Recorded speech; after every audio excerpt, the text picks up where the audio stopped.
Hi everyone, hi friends of Astrolada. My name is Zarina Dimitrova. I've been on this channel before, but for the ones that don't know me, I train people on starting a business with meaning, with a holistic approach to their love lives, social lives, life in general. So today I'm here with an interesting topic, the topic of relationships, but not only love relationships, relationships in general, and how they affect our lives and our business lives. So we all know that if we had a good relationship with our partners, colleagues, suppliers, bosses, employees, we're much better off doing business. You know, this is clear. And one way to achieve this is to use practical psychology. And a lot of business is about practical psychology. We only think that we use a lot of our logical minds and we use tools and methods, but it's really all about relationships. So today I'm going to be talking about 5 attitudes, skills that you should have if you'd like to have good relationships and start a business successfully on a good foot. I'm going to give you these skills within stories. I'm going to tell you stories, short stories, some from my personal life and some from books that I've read or stories that I've heard. So before I begin with my stories, I'd like you to think for a second. When we talk about relationships, do you only think about your own benefit when you have a good relationship with somebody? We all know that if we have a good attitude, we receive better results, we have better relationships with people. But we do this only with selfish reasons, out of selfish reasons. However, we as a part of society have a responsibility for anyone else. And this is what I think needs to be brought back as a consciousness, as a way of thinking to people, that we are all responsible for each other.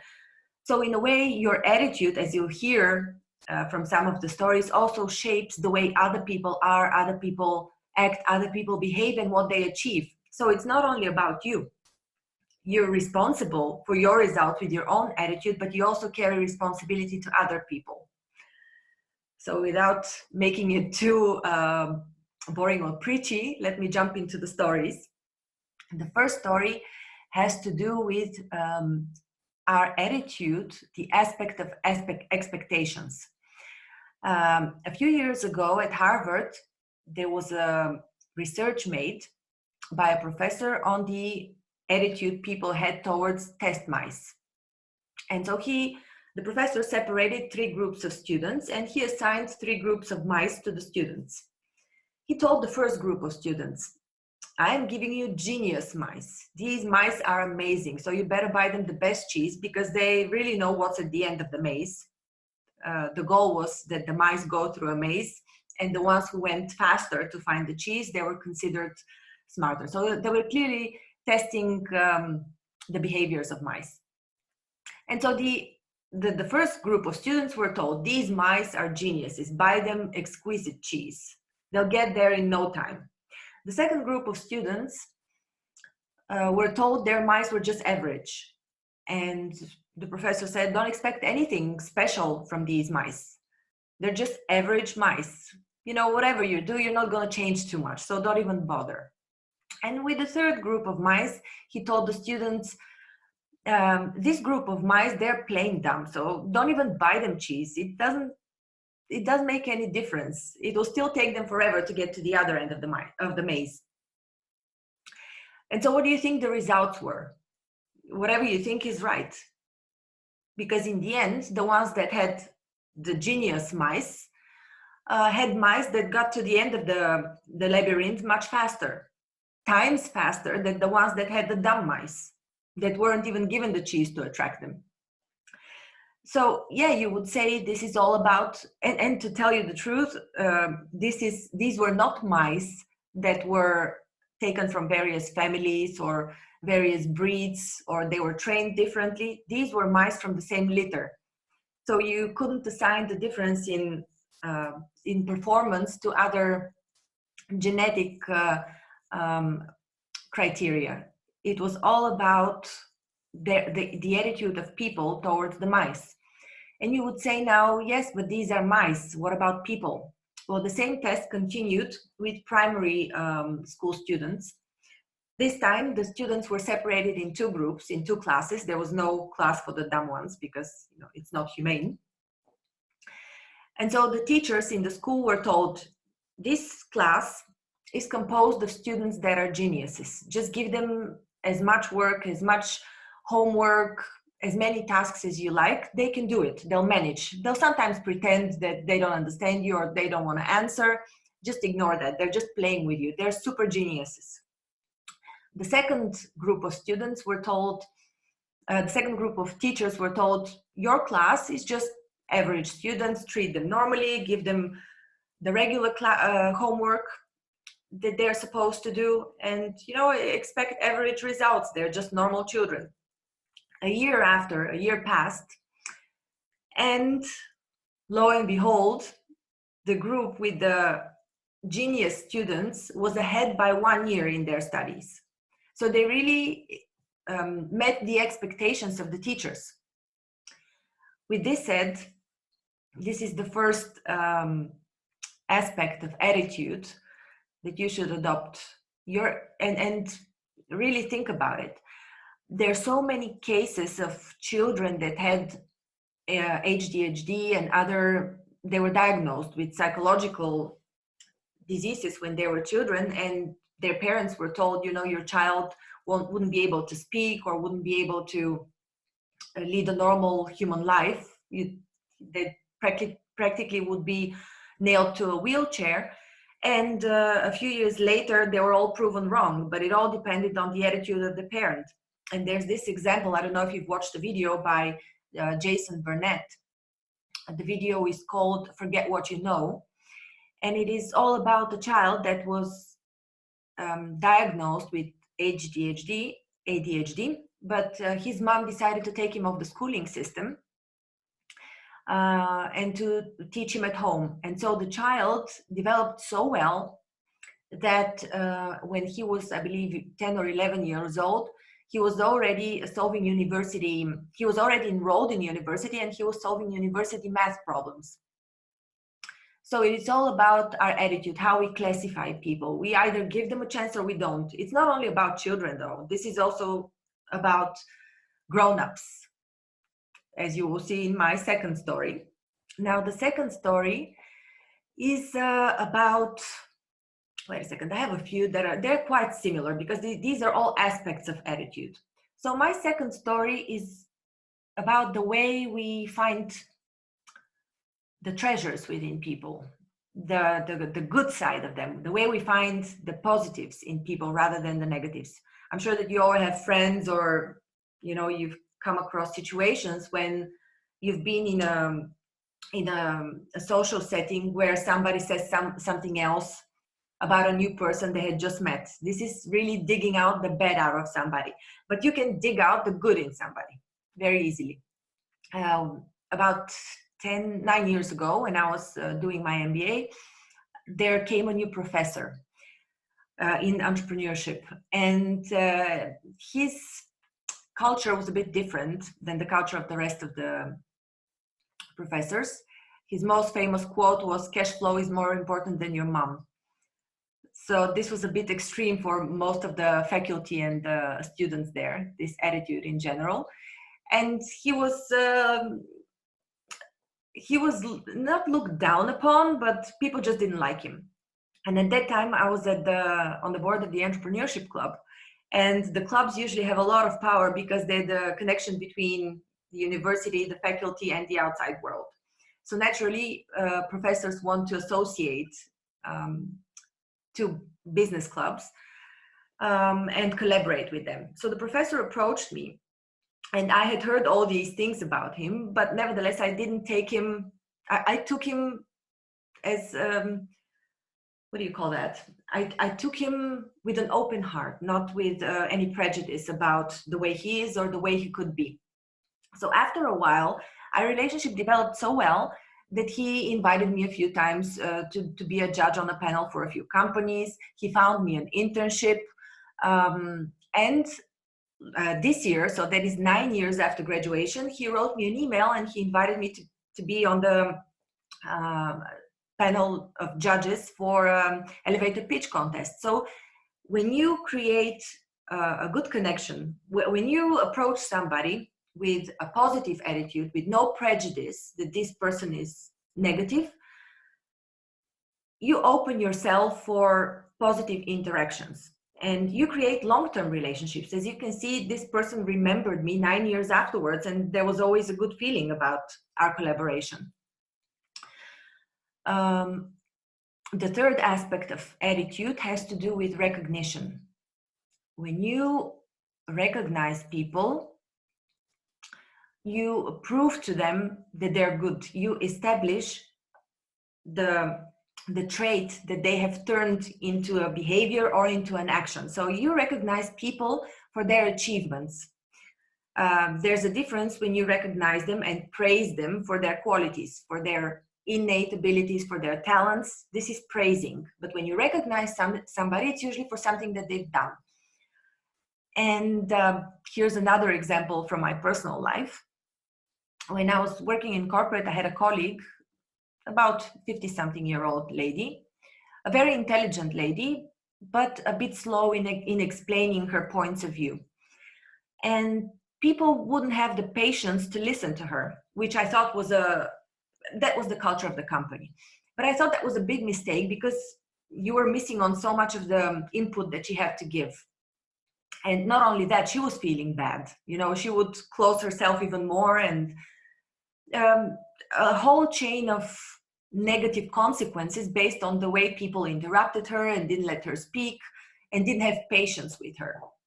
So at one of our meetings, she tried to say something, somebody interrupted her, and she blushed completely, and she closed up and, you know, stopped speaking. And so I said, well, this was really interesting, what you said. Let's call her Josie. I find your input great. Can we please let her speak, because this was really amazing. And she spoke. People listened to her. And you wouldn't believe, out of this small recognition that I did, this was really a tiny thing, but it made such a tremendous change, because the meetings after, she had transformed. She didn't blush anymore. She would become completely red. But she didn't blush anymore. She would speak freely. She wouldn't let people interrupt her. This developed gradually, but you could see that this was the turning point. So the way we recognize people, and us recognizing people in the first place, not taking their qualities and their actions for granted.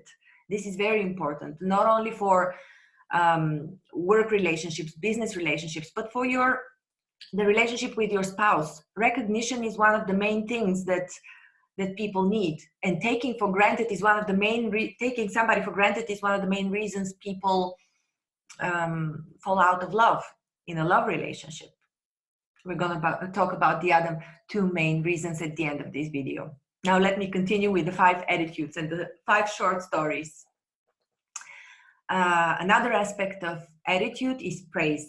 As I said, recognition is recognizing somebody's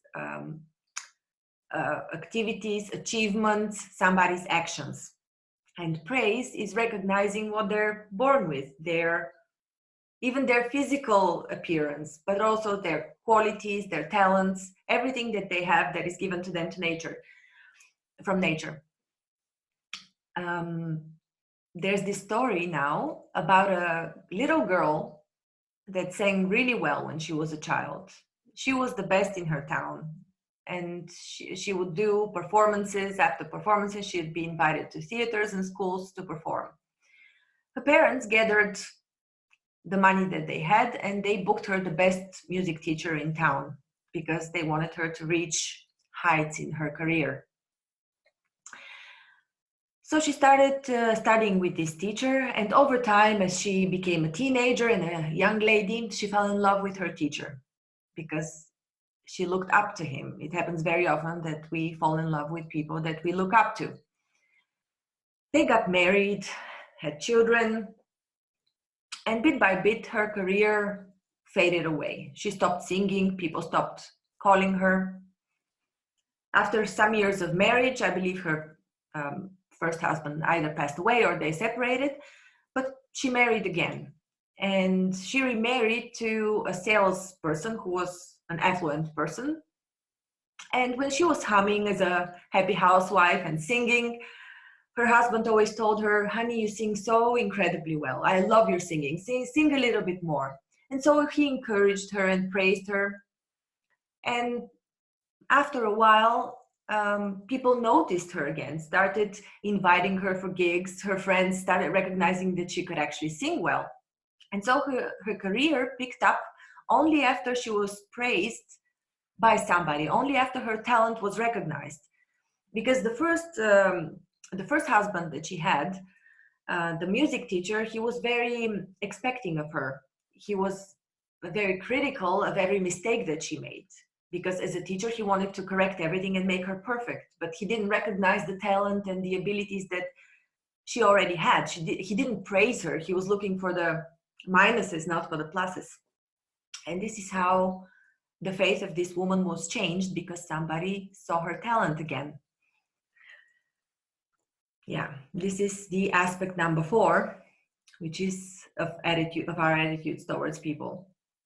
And the 5th one is about seeing the potential in them. Very often people just need somebody to point out what they don't see. This is what usually happens to people. Even if you're with experts in astrology, psychology, anything related to the improvement of your mind, lifestyle, anything, you need somebody to tell you what's behind you, to see you in a 360 circle, because you don't see yourself. You may think you know yourself best, but as you've heard from a lot of the astrologers on Astrolada, they cannot read properly their own chart. It's very difficult to observe yourself and to analyze yourself, or let alone even predict for yourself. That's why you need another person to look at you from a different perspective. And the same thing is when we look for the potential in somebody. We can discover our own potentials, but it's different when somebody tells you and points your consciousness towards your potential. So the story, it goes about a businessman who was traveling with the underground. This is a story from a book by Zig Ziglar that came out, I believe, 20 years ago, maybe 30 years ago, in the 80s. It's called See You at the Top. And in this story, it tells about a business person who goes to the underground and he sees a beggar. And while waiting for the train, he throws a few coins in the cup of the beggar. And then he stops for a second. He thinks for a second, goes back, and picks up 2 of the pencils that the beggar was selling. And he tells him, "Oh, excuse me very much. I forgot to pick up my merchandise, and you're selling a fairly priced merchandise. You're a business person yourself, so I apologize for not for forgetting to take my merchandise." And by doing this, he missed his train, but he took the next train. And a few years later, months later, not even years, a few months later, they met at a social gathering. Well, only one of them knew they met each other, because the businessman who took the pencils didn't recognize the other person. The beggar had transformed. He had clean clothes. He had started a new life. So this whole attitude, and he came up to him and told him the whole story of his life after they had met, and thanked him for pointing out the potential that he had as a businessman, as a business person, and seeing him in a different light, not as a simple beggar, but as somebody who has something to offer to other people. Yes, seeing the potential in people. Sometimes this can change lives. And as I said at the beginning, we all have responsibility towards other people, towards the society, towards improving life on earth in general. So when we talk about our attitudes, It shouldn't be only a practical psychology tool for us to achieve our own goals, for us to have better relationships, for us to do better in business, which we will for sure do. It's also about seeing the potential in other people and improving other people's lives by the way we see them, by our attitudes. And now, without making this talk too long, I'm simply going to touch on 3 short points about love relationships. I know you have experts on love here, but I'd also like to make my contribution on the topic of love. And this has to do also with our attitudes. The 3 main reasons people fall out of love and love relationships break are: number 1, we take people for granted. Number 2, neglect. All these are consequences of the attitudes that we spoke about, the 5 attitudes. But the most important point here is that it has to do with lack of consciousness. We take our consciousness, our focus away from the person, and we move it elsewhere.